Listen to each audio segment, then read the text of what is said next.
we are called to put an end to economic and social inequalities that threaten to unravel the city we love. Changing the stop and frisk law is only the tip of the iceberg in fixing our deeply Dickensian justice system. Decrepit homeless shelters and housing developments stand in a neglected shadow of gleaming multi-million-dollar condos. And so today we commit to a new progressive direction in New York.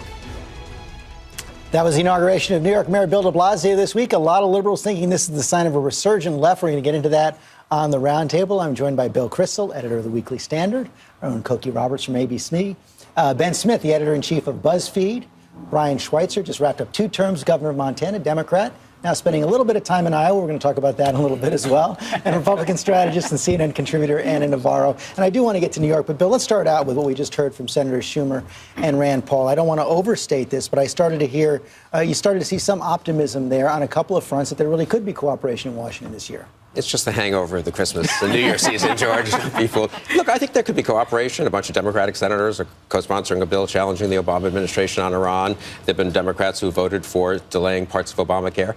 So I hope a lot of Democrats start deciding to separate themselves a little bit from the Obama administration. There's been it's amazing how strong the White House has been, and you were in the White House. I mean, you know how much trouble your own party can cause for you. Obama's been very successful at keeping Democrats in line. I think one of the big stories of the next few months is, can he do that on issue after issue, especially Obamacare and Iran? Outside groups are still going to play a big role here. I think that to the degree that they can stay inside the institution itself, that they will have cooperation. We're seeing it right now happening on that big budget deal that was made before they left, where the word in Washington is the grown-ups are now in charge. The appropriations committees, the money spending committees, the staffs are meeting and they're coming up with something. But to the degree that the outside groups are agitating, and there was just a big meeting of conservatives in Virginia saying we can't let them cooperate like this, and start by opposing Janet Yellen's nomination to the Fed. So it's not going to be sweetness. You could see that kind of dynamic in Anna Navarro also on the issue of immigration. You know, I actually think, and I'm optimistic, I don't agree with Chuck Schumer on a bunch of things, but I agree with him that I'm optimistic on immigration. I think that it might be the one sweet spot and bright spot this year. Let's not fool ourselves. 2014 is an election year. This is not going to be about love and peace. Right now, they're in the afterglow of the holidays, and there's a lot of issues that are intended to be used as political wedge issues, whether it's the minimum wage issue, whether it's Obamacare. There's going to be a lot of fighting this year. Hope I'm wrong, but I think I'm being realistic. Immigration has a shot because, you know, it's not the issue that's it's got a shot because really Republican leadership, Republican outside groups want to do it. And as Senator Schumer said, it is something where there are a lot of Republicans who can move the ball that want to get it done. Tomorrow, Governor Chris Christie in New Jersey is signing the New Jersey version of the DREAM Act. He's having a ceremonial signing for it. He's doing it his own way because he's thinking long term, and nothing speaks more about the national implications of getting immigration done for Republicans than what Chris Christie's doing tomorrow. You're nodding your head there. Unemployment's coming down, and when we have high unemployment, people want to blame somebody. They blame immigrants. Now we have unemployment coming down. We have people who are hiring again. We need people to go back to work. And so whether you're a business Republican or a business Democrat, you understand that we've got to have young population of people who are eager workers. That's why we're going to pass immigration reform. I mean, you know, like none of these Republicans you guys are mentioning are in the House of Representatives. Right. I mean, I think that's ultimately every year there's this sort of wishful thinking and this consensus, right. And then you go to the House of Representatives and it dies.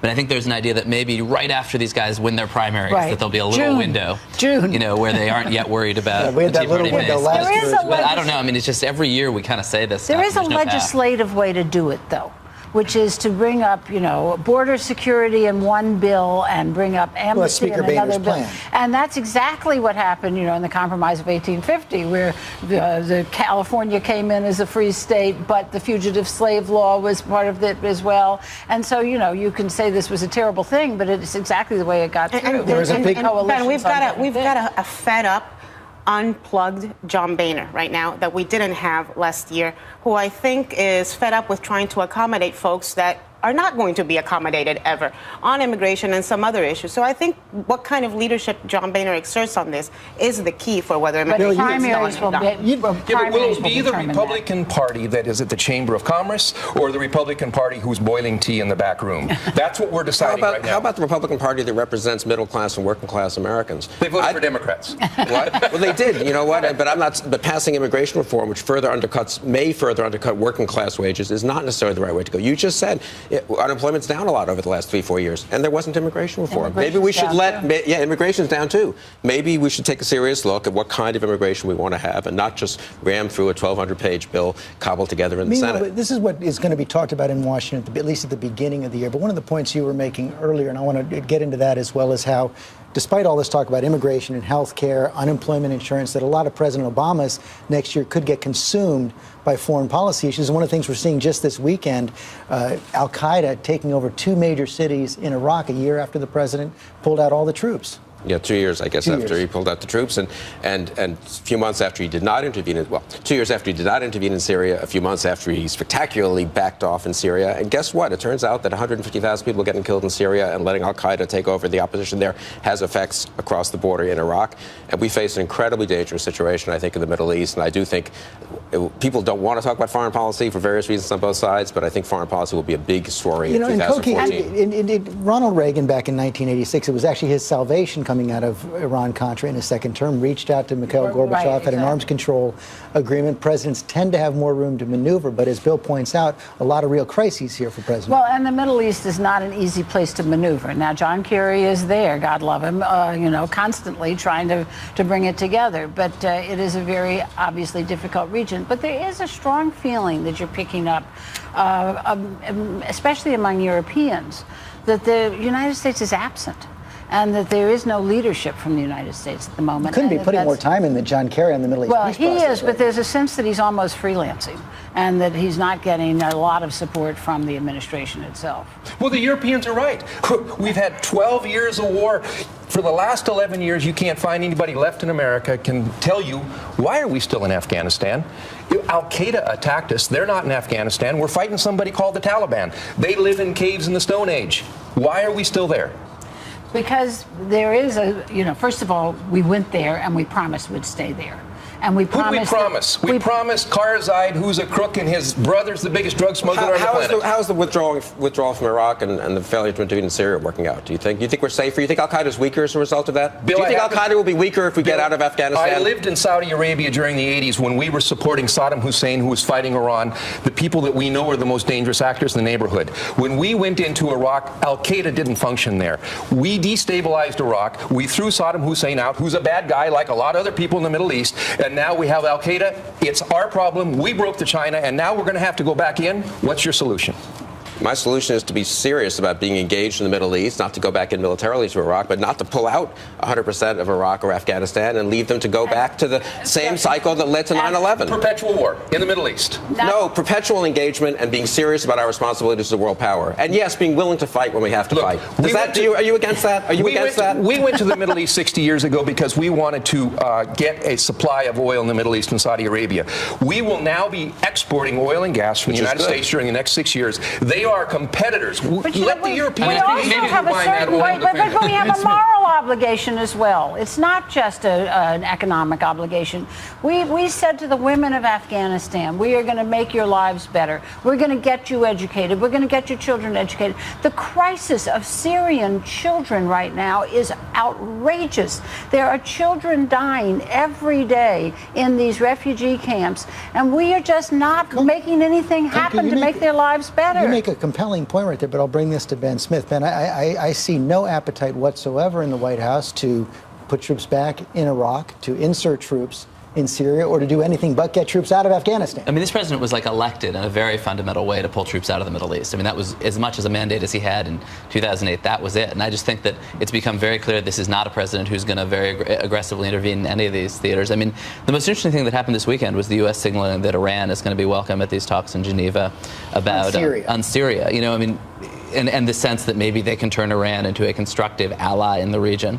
I mean, that's a very new thing. If they put down one point on that, though. If they put down their nukes, maybe we ought to be discussing. This president may have been elected, as Ben says. don't. This president sent tens of thousands of American troops to Afghanistan in 2009 and 2010. And I think this gets to Cokie's point. What are we telling them? That was just what, to hold things off for a year or two? Is that why people fought and Navarro, sacrificed this is one there? of the points that Senators McCain and Lindsey Graham, who just visited the region again recently, saying that what we're seeing in Iraq proves that the United States has to leave at least some troops behind in Afghanistan. And they've also been saying, look, we warned that this was going to happen. You've got Al-Qaeda right now in charge of Fallujah. We warned you that this was going to happen if we did this sort of accelerated withdrawal. But there's also the bigger problem of the overall role of the United States in the world, and I think this has not been a good year for exerting leadership. And you're hearing Democrats in the Senate Foreign Relations Committee, like Bob Menendez, who's the chair, saying we are not happy with the way things are going with Iran and having great reservations with the Syria issue. On sanctions. And Governor Schweitzer, clearly you have passion on this issue right now. We're seeing it this morning. We've also been seeing it in Iowa. You say this is relevant for Democrats right now, reminding people about the original votes in Iraq. And here's what you said last month in Iowa. George Bush got a bunch of Democrats to vote to go to that war. I was just shaking my head in Montana. And the reason I'm in Iowa, in part, is because I'm asking you to pick the leaders. They're going to say, we're not going to make those mistakes. We might make mistakes again, but we're not going to make those mistakes. Now, Governor, a lot of people took that as a not-so-subtle shot across the bow for Hillary Clinton. Are you thinking of challenging her? Come on, Brian. Stop teasing. Here's an answer. Here's what I'll say. Those people in Washington, D.C., most of them, did not live in the Middle East. I lived in Libya. I lived in Saudi Arabia. I watched Iraq fight that war with Iran. I knew that we were supporting Iraq during that war. And now we've created a vacuum in Iraq. Those people who supported that Iraqi war didn't understand the politics of the Middle East. Al-Qaeda wasn't there. Iraq hadn't attacked us. We made a very big mistake there. It cost us a lot of blood and a lot of treasure, and we ought not make those mistakes in the future. That's what you said then, and that's what you said again now. But does that mean that you're going to challenge her if she runs? Are you seriously looking at this? Well, I'm looking around, but gosh, I like Iowa. My first trip to Iowa was when I was 4 years old. I went out there with my parents and we looked at some of our cattle and feedlots. Right. You're from I'll answer the question. You're from Montana. Put your stake in the ground. Give George Stephanopoulos something to talk about. The ground is frozen in Montana. I can't get a stake in it. By the way, Florida is an early primary state and it's 80 degrees right now. And I could get a stake in the ground there. Okay, I'll take it as not a no. That's right. Yeah, no, that's what I was going to say. I think, leaving aside the foreign policy side, there is a market in the Democratic Party, and you saw this with your clips of de Blasio here in New York, for a populist Democrat who will run against Hillary Clinton as the former senator from Goldman Sachs and much too close and friendly. And I do want to bring that to Ben Smith. You saw who was on stage with de Blasio, which was Bill Clinton. I mean, I think the Clintons are intensely aware of that. I mean, that was the most either Clinton had probably ever talked about inequality on that stage. Yeah, but that's a big danger zone for her. Because he can fail, and he can fail quite spectacularly, and then, she's associated with it. Can I tell you guys something? So you're all from the Acela corridor, right? Washington, D.C., and New York. Well, guys, it's not all about you.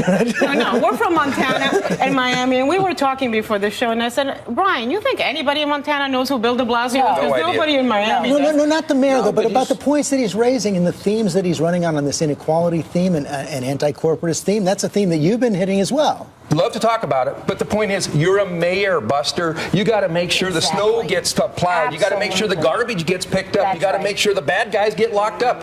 Mayors have to run cities. Governors have to balance budgets. Washington, D.C., they get to talk about it. But that's where he can fail so miserably, and that's where it can be a problem. It's also true that this notion that there's this resurgence of liberalism, there's a difference between populism and liberalism. And the liberalism, we never see a poll that shows more than about 20% of Americans identifying themselves as liberals. Well, de Blasio calls it progressivism. Yes. I mean, I think, Governor, I think what you saw this week actually is probably what you'll see a lot of New York. Like, the snow actually got picked up fine, but de Blasio also created this total political kind of mess around his inauguration with his very, very confrontational set of speeches. And I mean, I think, his tactical choice is to not do what Obama did, to not reach out, to basically write off anybody who disagrees with him from the start. This issue about the national implications of Bill de Blasio, in my humble opinion as a Miamian, is a bit overblown. A little full of themselves, I would say. Yeah. No. Okay, let's quickly go. We're just about out of time. I want to quickly go around the table. One question. What's the biggest thing Congress is going to get done this year? The biggest thing Congress is going to get done this year? I don't know. I don't. Nothing. I mean, I think they will succeed in taking care of the debt ceiling in February or March, and there will not be a government shutdown either on debt ceiling or on the budget. Do no harm. Right. They might do immigration. I think that is a real possibility, and that would be a big thing. Yeah, I think the wildly optimistic forecast is not shutting down the government. The only thing they really care about is to raise a lot of money from the powerful and get reelected. Another outsider. Last word. I'm sticking with immigration, and I think we may also see something on NSA. A few of the recommendations get put into law. Thank you all. A lot of passion here this morning.